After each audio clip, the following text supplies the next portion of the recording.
Hello everyone and Hare Krishna. Welcome back to our channel. Welcome back to our little series about wonderful Krishna.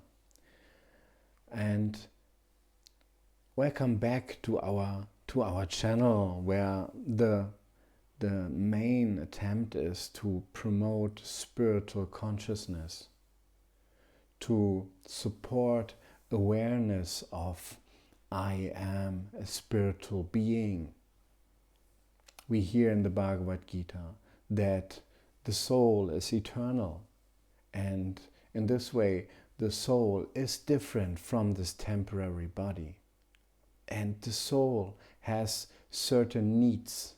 The soul needs connection on the soul level, and therefore we try to practice Bhakti Yoga, try to practice devotion in connection with God. In the revealed scriptures from the Vedas, like the Srimad Bhagavatam and the Bhagavad Gita, the Supreme Person is called Krishna. Krishna means the all-attractive person. There are many, many attractive persons in this universe and beyond. But there's one supreme attractive person, and that is Krishna. His name is Krishna, the all-attractive. Of course, God doesn't only have one name. God has innumerable names because He has unlimited qualities, and all of His names describe His qualities. Therefore, as God has unlimited qualities, He has unlimited names. But we hear that Krishna is the origin, the source of all incarnations, the source of all expansions. Yeah? And in this book, here we read from wonderful Krishna, who is the source of everything, the origin of all living entities, the origin of all material creation, of all atoms, of all energy. He is the origin of the all-pervading Brahman. And it's amazing to hear about Krishna. It satisfies the heart. It nourishes the soul.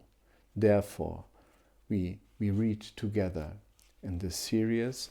This book contains excerpts from talks by Kadamba Kanana Swami. Kadamba Kanana Swami is an experienced and authorized teacher in the Bhakti tradition, and we are supposed to learn from teachers, even if it's about material qualifications. It's like if we want to learn how to play guitar, we address a teacher. That's very natural for us. Similarly, in a spiritual science, we address a spiritual teacher to teach us how to understand ourselves and how to understand God. And today we hear about wonderful Krishna, who is beyond our comprehension. Krishna is an amazing person because within Krishna there is, on the one side, this completely human nature, and he acts as human as all of us. Therefore, we can recognize his mood. We can recognize his identity. And yes, we understand him deeply. We can share his feelings. Then, the next moment, he does something so totally extraordinary, so totally superhuman, that everyone is just amazed. So, Krishna can surprise us beyond our expectations, and yet, at another time, Krishna acts so much within the laws of nature that undoubtedly he is human.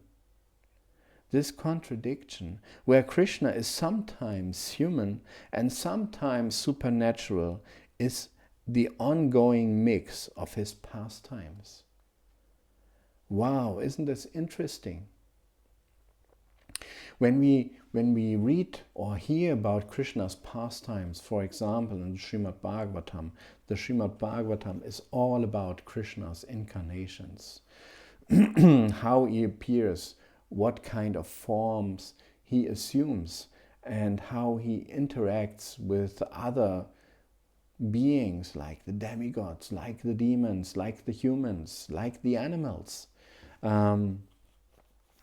There we hear about Krishna appearing in a human form, in a human-like form, and he has chosen Vasudeva and Devaki as his parents to appear first in the mind of Vasudeva, and from Vasudeva's mind by initiation he was transferred to his mother's body, Devaki's body, and from there he appeared.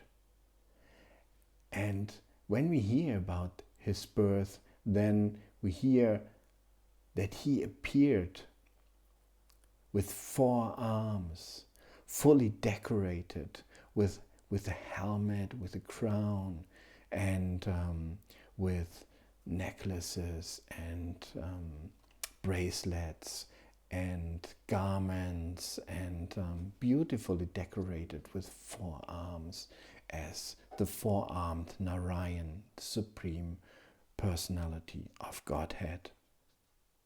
And then he assumed a childlike, baby-like form to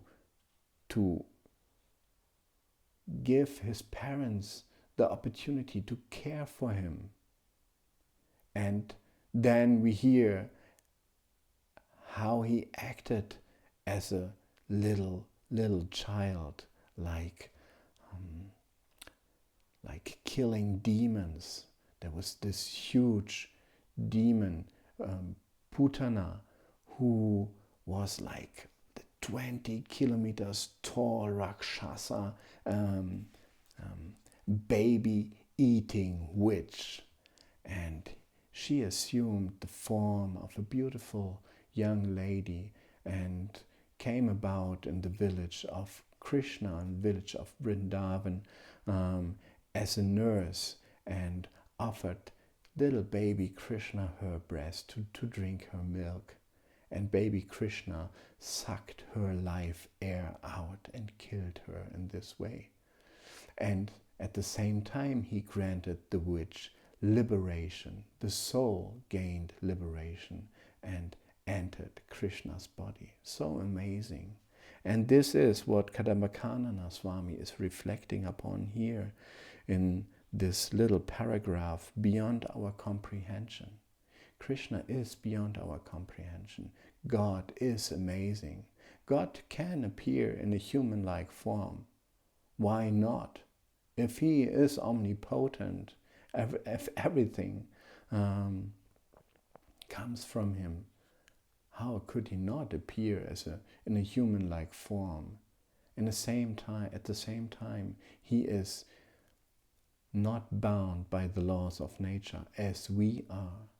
So it is amazing to hear about Krishna, and it's even more amazing to hear from others about Krishna. Therefore, it's so beautiful to meditate on Kadamba Kanana Swami's reflection, who meditates on the reflection of his spiritual masters and the scriptures, the Srimad Bhagavatam. I hope you liked this little series. If you do so, please give us a thumbs up, support this channel. Please share this video with others who might be interested in these kinds of topics. It nourishes the soul. It gives pleasure to the heart. And this is so important for all of us. Hare Krishna.